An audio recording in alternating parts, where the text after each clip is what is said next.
According to the member handbook, the Chicago Teachers Union is an organization of educators that organizes, protects, and defends public education in Chicago. Like many Chicagoans our age, we have matured alongside the union as they have grown up from slowly chipping away at the Chicago School Reform Amendatory Act, which severely limited collective bargaining efforts to electing one of their own, Brandon Johnson, to the mayor's office in the third largest city in the country. But how did they do this? After all, it's essentially unheard of for a labor union to hold so much political influence, let alone a teachers union. Before mid-aughts, the Chicago Teachers Union leadership was largely complicit in the mayor's education agenda. Still, in 2008, a group of teachers formed an anti-neoliberal education caucus, the Caucus of Rank-and-File Educators, CORE. Led by future CTU President Karen Lewis, CORE forged alliances with parents and community groups to fight school privatization. CORE assumed leadership of the union in 2010. Lewis was elected president that same year. Brought new power and visibility to grassroots education struggles. The CTU's 2012 strike was transformative as the city's most significant labor action in decades and the first teachers' strike in 25 years. Though the strike was deemed a success for teachers and students alike, a year later, Mayor Rahm Emanuel closed nearly 50 Chicago public schools, the largest school closure in the city's history. Realizing that the fight for educational justice was intertwined with broader city politics, the union transitioned from negotiating at the bargaining table to pursuing political power to influence city policy directly. CTU began endorsing candidates in local and statewide races that they believed would prioritize education issues. They then transitioned to developing their political infrastructure by supporting their own candidates for office. Karen Lewis, then president of the CTU, had even considered running for mayor herself. And some polls predicted she could have bested Rahm Emanuel, but due to illness, she could not run. 2015, Susan Salawaski Garza, a school social worker, became the first CTU member elected to the city council. And from 2018 to 2019, the union spent $1.5 million on lobbying and other political activity. Karen Lewis once said that in order to change public education in Chicago, we must change Chicago and the political landscape of the city. She pushed then member of the Cook County Board of Commissioner Chuy Garcia to run against Emanuel in the mayoral race, despite his low profile with the CTU's financial and political support. He was able to force Emanuel into a runoff. Chuy would eventually lose the race. Although Karen Lewis passed away in 2021, her dream to see one of her own in the mayor's seat was realized when Brandon Johnson, a former teacher and paid CTU organizer, was elected in 2023. Johnson's rise to political power can only be attributed to his connections to the union. A CTU endorsement comes with more than headlines and increased recognition. It usually includes cash, a vast network of community relationships, and volunteers who saturate neighborhoods to spread the world. But the union didn't stop with only the mayoral office. They also endorsed 17 city council candidates, 12 winning outright or advancing to a runoff. The union put more than $2 million into Johnson's campaign and between $10,000 and $60,000 to those running for city council. The CTU's strongest financial backing for Johnson and its endorsed city council candidates highlights the powerful impact of money in Chicago's elections, showing how significant funding can shape electoral results. CTU's increasing political influence raises questions on whether it seeks to create a new political machine in Chicago. Their journey from a primarily educational organization to a politically influential force reflects a strategic shift driven by union leaders to advocate for housing, healthcare, and other social justice issues, all of which are interconnected with education. However, as the union mobilizes resources, builds alliances, and delivers electoral victories to advance policy goals, we must ask, does this resemble the hallmarks of a political machine? A political machine is characterized by centralized control, where power is concentrated in a few leaders who dominate local or city politics. The CTU's leadership, with its strategic direction towards broader social issues and its control over which candidates receive political donations, does exhibit a solid central force guiding these efforts. However, does this centralization of power inherently make it problematic, especially when the goal is advancing the welfare of the city's workers and students? Of political machines is the patronage system, rewarding supporters with jobs, contracts, or political favors. The CTU has demonstrated its abilities to reward allies, such as the case of Angela Clay, a Chicago Public Schools graduate and housing organizer. After failing to secure the union's endorsement in 2019, Clay gained their support in 2023, along with $30,250 in campaign funding, and successfully advanced to a runoff in the 46th Ward City Council race. Clay herself has noted how the CTU's involvement went far beyond financial backing, with resources such as petition collection and door knocking, reflecting a deeper commitment that parallels a machine's ability to mobilize loyal operatives on the ground. Even if the CTU does resemble a political machine in some ways, is this necessarily an issue? Private and corporate interests with deep pockets have long dominated Chicago. So what does it mean for a labor union, particularly one representing teachers, to consolidate power in the city? The election of a labor-backed candidate like Brendan Johnson to the mayor's office marks a significant shift from the typical power dynamics. If the CTU does function as a political machine, is it simply replacing a corporate-dominated one? Or is it something new entirely, a model where community-driven organizations, not just wealthy elites, wield influence in shaping the city's future?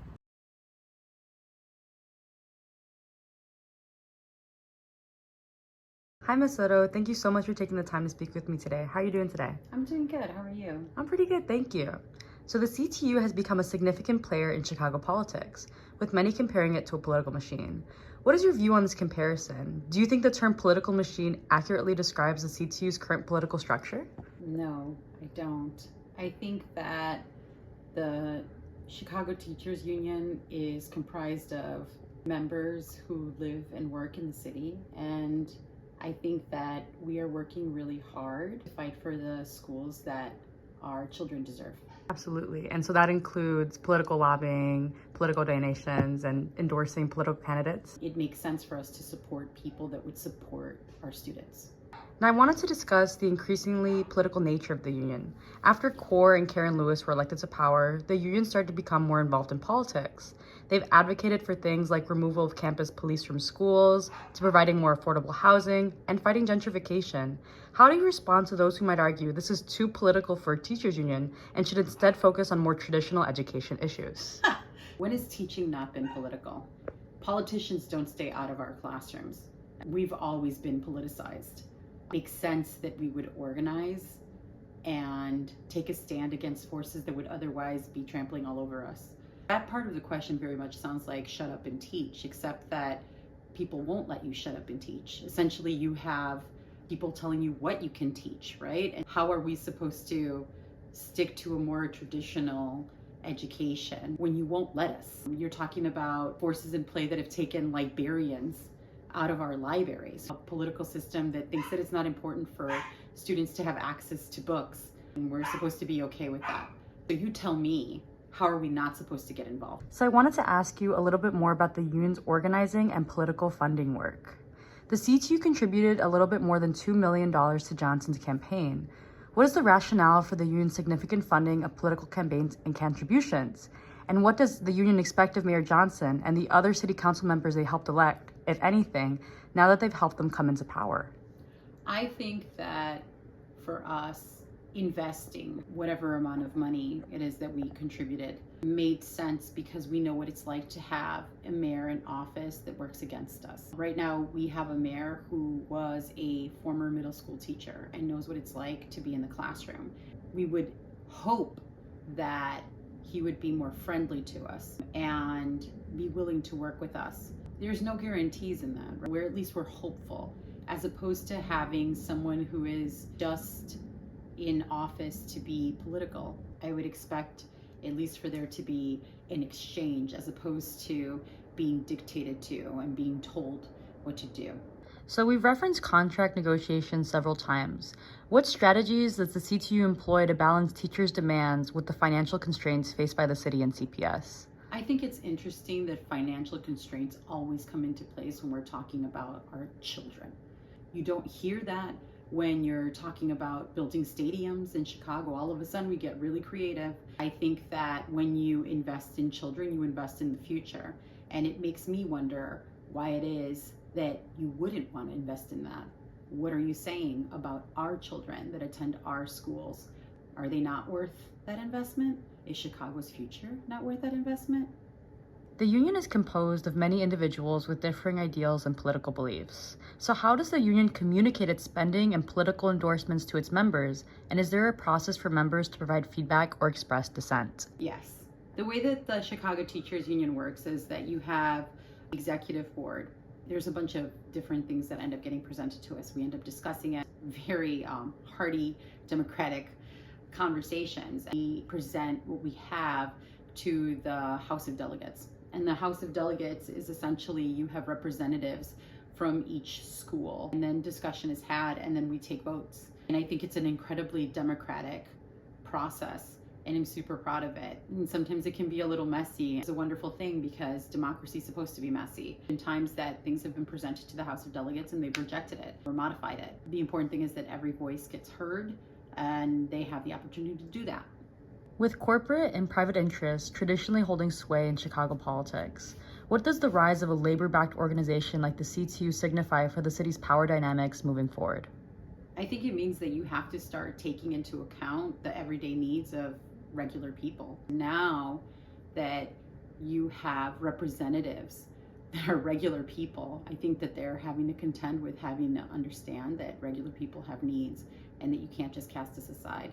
We have a voice and it deserves to be listened to, period. Do you have any final thoughts or comments you'd like the class to know? I think it's important to keep in mind that a lot of times people say the union, but the union is us. And our working conditions, our students' learning conditions. Understand that air conditioners weren't in school buildings until 2012, and people were saying we were asking for too much. Anytime that you hear us fighting, we're always fighting for the kids that are attending those schools, because that's essentially what is at the core of everything that drives the Chicago Teachers Union, is making sure that our students are getting what they deserve and that the conditions in which teachers are working are healthy and good. And I don't think that there's anything wrong with that. Thank you so much for your time, Ms. Soto. Sure. I appreciate everything. Absolutely. A broader explanation of the impact of union influence is crucial to understanding its immediate effects on education and the more extensive implications for political systems and democratic governance.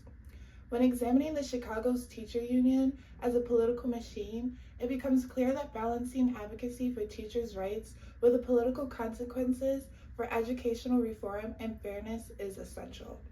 The balance between pursuing educational reform and maintaining democratic integrity is delicate, especially as the union wields significant resources to shape local policies. This dynamic reveals the complexities of power in a city historically dominated by corrupt interests and highlights the potential for grassroots movements to drive meaningful change. Ultimately, as we reflect on the CTU's journey, we must ask, in a city where political machines have long been associated with corruption and self-interest, can the CTU forge a new model of influence that prioritizes the needs of teachers and students while promoting equity and transparency?